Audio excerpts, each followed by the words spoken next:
Okay, number 21. It's a pretty lengthy one. Let's see if we can do just 21 and 22 in this video and you'll be done with your worksheet. P minus 2. First thing we want to do is factor the denominators to see what we need to multiply by so that we can get them to be equivalent. Because I think you'll agree that this first denominator is not equivalent to 2p.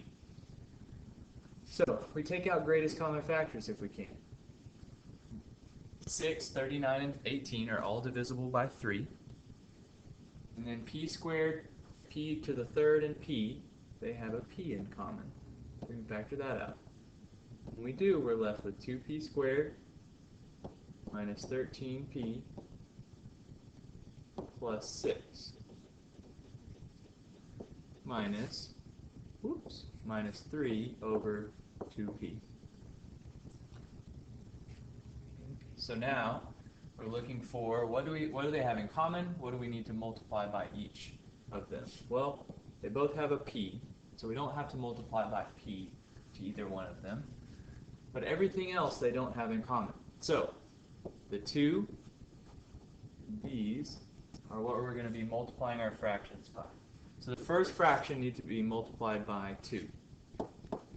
P minus 2 over 3p times 2p squared minus 13p plus 6 times 2 over 2.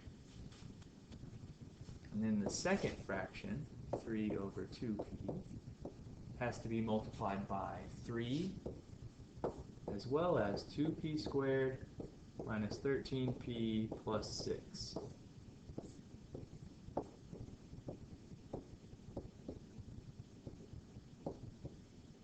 It's a minus sign in spirit. Okay, so what does that leave us with? 2 times p is 2p. 2 times negative 2 is negative 4 over 6p times 2p squared minus 13p plus 6 minus, now we have to multiply this other part. So 3 times 3 is 9, multiplying straight across. 9, so we'll have 9 times 2p squared minus 13p plus 6. 9 times 2, that would be 18p squared. And we have 9 times negative 13. That would be negative 117. Is that right? Negative 179, negative 90, negative 117. Yep. Negative 117p. And 9 times 6 is a positive 54. All of that over 6p is 2p squared minus 13p plus 6. So now we subtract across the top and combine like terms. We have a minus 18p squared. Then we have 2p minus negative 117p. That's just plus 119p. And then negative 4 minus 54 more, negative 58.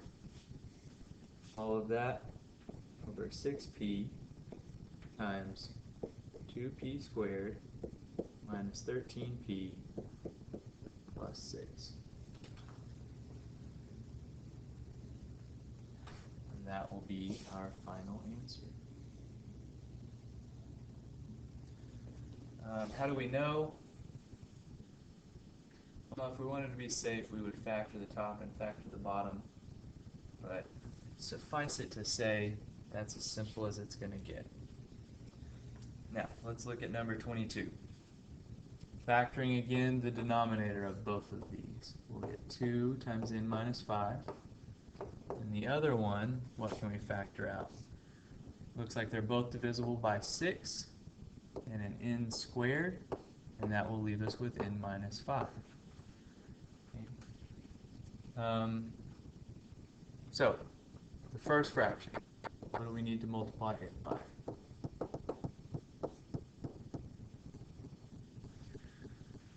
Well, if we multiply 2 by 3, we will get to the 6.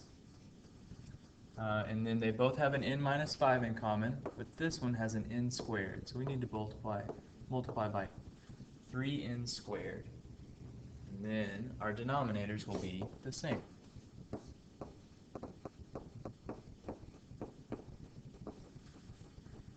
So over here, 4 times 3, that's 12 n squared over 6n squared times n minus 5 plus 5 over 6n squared times n minus 5. And we just add straight across the top, 12n squared plus 5 over 6n squared times n minus 5. And I know you want to cancel out those n squares, and I know you want to do 12 divided by 6 is 2, but you can't because this 5 over here, the plus 5, is a part of that factor in the numerator as well. So you can't just divide out something from one part of the term and not divide it from the other part of the term, from the other 5, from that 5. Okay, so there's 21 and 22. Thanks for sticking with it. Up next, multiplying and dividing.